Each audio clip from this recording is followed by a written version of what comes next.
Hi everyone, I'm Airier. Now today I'm going to be doing just a small update to my top 10 waifu list from Fate Grand Order. Now, I stand by everything I have in the first list. They are all great waifus, but there's been a few additions because I've spent more time in this game, months, and seen a lot more waifus. Oh god, there's so many. But this time, instead of going for everything and making it based on other people's suggestions on top of what I personally believe, this is going to be a strictly personal list. There's no other waifus who are not out yet in Fate Grand Order, the North American version. So, you're not getting Merlin. Yeah, I know. Waifu. We'll put him in there because it's freaking Merlin! He is the meme, so he would count as a waifu. It matters. But this is just going to be the top 10 waifus as it stands right now, right before the Skahawk banner comes out for 3 million downloads in the North American banner. Let's get started. First up is something that kind of grew on me. Mordred. Now, she is not one I expected to really like. I hadn't seen Apocrypha, and I've only just started now, so I don't really know how she does there. But in the series itself, between the London chapter and just all the different times she's come up, I enjoy every damn appearance she makes in the game, and she was my first 5-star, so she has a special place on my shelf as well as my heart. She's actually on my shelf. She's the first figurine I bought, and she's just good. She also counts as my second 5-star as well because I pulled her off a random ticket. Yeah, that was weird. Not complaining. But she's just good at getting her NP back fast. She hits hard, and while she is really just relegated to a wave clear for farming, she's really good at it because she's a 5-star saber that hits like a truck and has decent survival if I need her for something harder. And against farming with anyone who's difficult in maybe an event like the current farming quest event, the Zhang coming to the west farming after the story is done is just, yeah. She's useful, and I just like her because she's grown on me, and I didn't expect that coming in, so she's definitely a big change. Now after that, we got a few obvious ones. Drake, because I had her on the first list, and I'm reaffirming, she is amazing. She's a 5-star rider who has an AoE attack, great for farming. She buffs her own, not just her star drop, but at the same time, her Noble Phantasm gauge. She makes it easier for her to get her Noble Phantasm gauge up, and she buffs the entire party's Phantasm and attack. I've brought her into events where I don't even need a wave clear, and I've used her for single target attacks with her AoE attack, and it still does the job because she just buffs to hell and back. Also, I just don't like dealing with casters. They're just too easy to pull out some kind of random shtick like, oh, by the way, I supercharged my Noble Phantasm. I get to hit you now 3 turns early. Haha. I hate when that happens. So she's just good. Now, there's also Skahawk. I can say her name now correctly. I've actually had to point to look that up. It's very annoying. Also known as Shisho because she's Ku's master. I just enjoyed using her every time she came up in my friend's support list because she is a beast. She hits like, I would say a truck, but I don't think a truck hits that hard.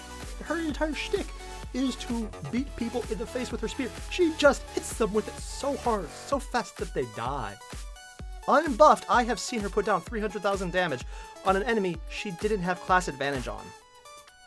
It was on her Noble Phantasm, and it was bullshit. She is an insanely good damage dealer. I've heard she gets worse off when quick servants start to lose ground when Memelin comes out. But even then, she's just good. Also, she's really cute still. And now we got some that I think would kind of be on the list before, but are definitely new additions. Specifically, Salter. Not just a Saberface, but Salter.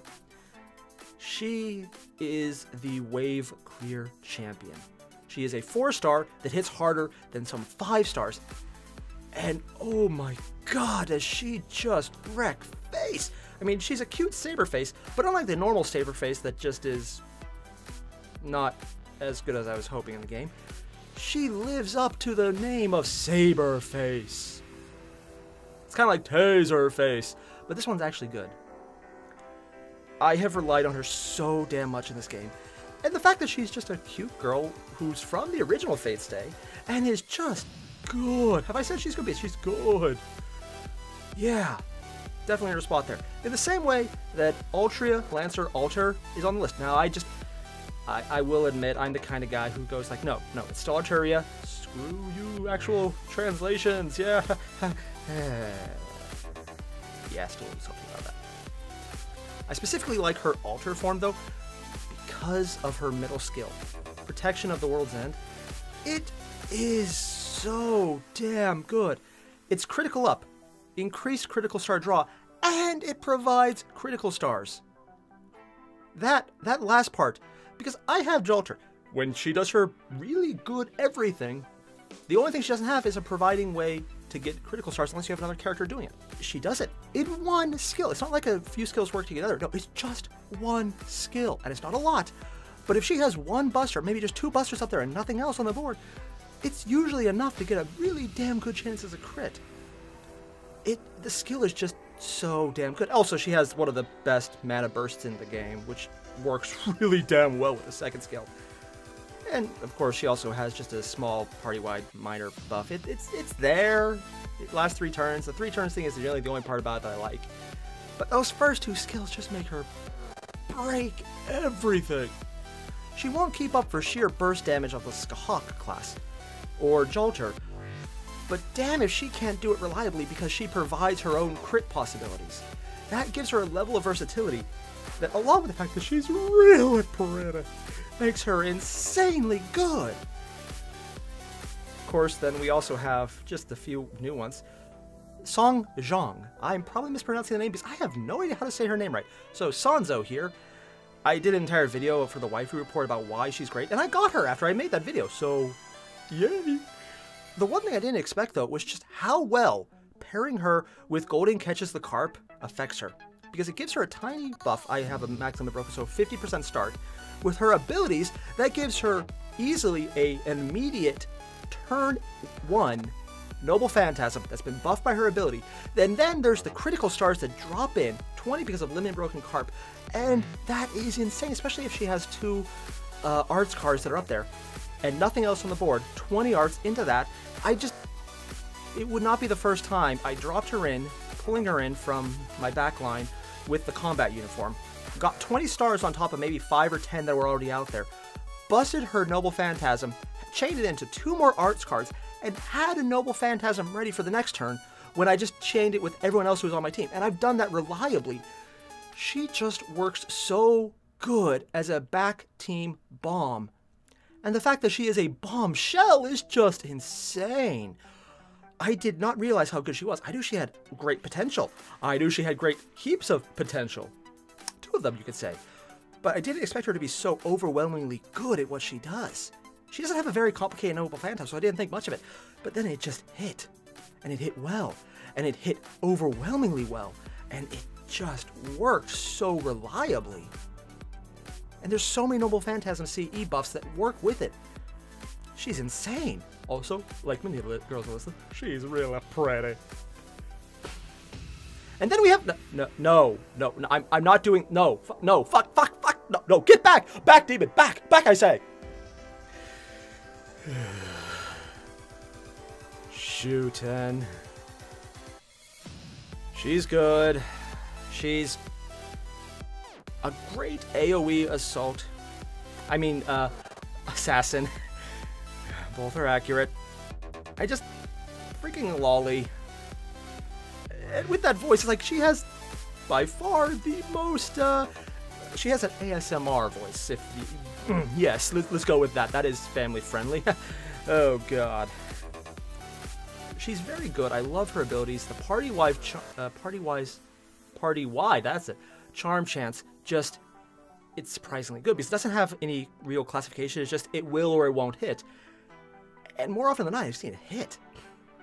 The fact that it also is a debuff on defense, on top of her other skill, which is just buffing her attack, her Noble Phantasm, and everyone else's attack, and her Noble Phantasm, which is not just a party-wide AoE damage, but also all the debuffs.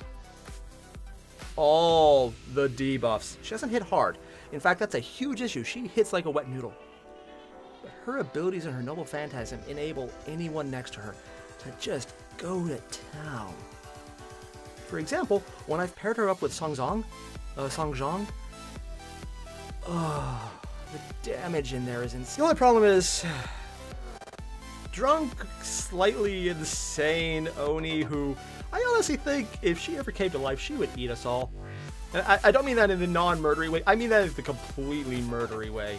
But slowly so that we could exquisitely scream for her. Yeah, she's one of the servants who actually kind of creeps me out, but she's so damn good I keep using her, but then I kind of just feel creeped out for her. Also, Lolly.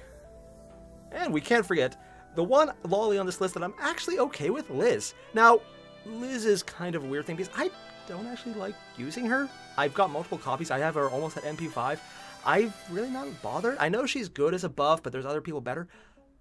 She's probably the one person on this list who I put here strictly because I like her in the story. And the first time around when we were in France, it was like, she's there. And then the other times, like, she's there in, I think, Rome. But then in America, she was so damn good. And just seeing her actual regret when, spoilers after this point, spoilers when Nero was killed off, every step of the way, or just how she was honestly wondering how she had been summoned so much and reflecting on it. Her character was so built up. I honestly loved having her in the story, and I was upset at the end of the chapter when everyone's going away because that meant there was no more story between all these characters who I genuinely liked watching the interactions of. I mean, I would actually go back and rewatch someone else who recorded the story just because it was so cool. And if for any reason Voice of St. Quartz or Claudia Gurus ever does a dub of it so I can hear it in English, I would love to hear it again just because I really enjoyed how she was used in the story. She was just a damn good character. So she earned a spot on this list because of how she was portrayed. Again, I don't really run her. I have her. I just don't really care for the servant. But I just love her portrayal. And we're down to the last two. Now, I'm going to do a combination of 1 and 2 because I really don't want to put one over the other. It's not a line there. But the first one, of course, is Jalter. Because it's freaking Jalter. She's basically evil Jeanne d'Arc. And she's been in the story a lot. And I liked the France chapter. I liked her interaction. She was a good villain. I really thought she was evil. But she also had all these really great facial animations that were just so delightful to see when they came up. The fact that she's also really pretty and is one of the best, most brutal servants in the entire game. She doesn't hit like a truck. She hits like you threw a moon on, like you cast Meteor in Final Fantasy VII, and then decided that wasn't enough and started riding a freaking lightsaber onto the tip of it. Because sure, putting a lightsaber on a falling moon doesn't really achieve anything, but you have essentially just put a lightsaber on a falling moon saying, "Fuck you, bitches!" It doesn't even matter. It is rule of cool. And she hits like a rule of cool truck. And it is glorious. Also, she's really pretty. And finally, this should not come as a surprise to anyone, MASH.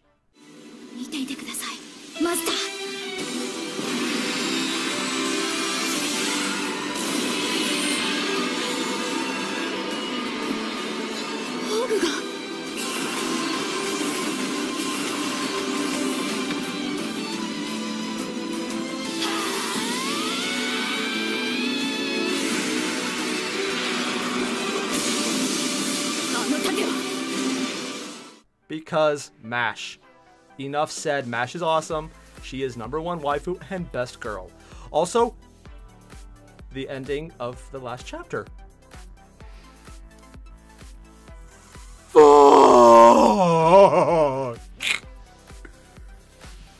You don't know what I mean.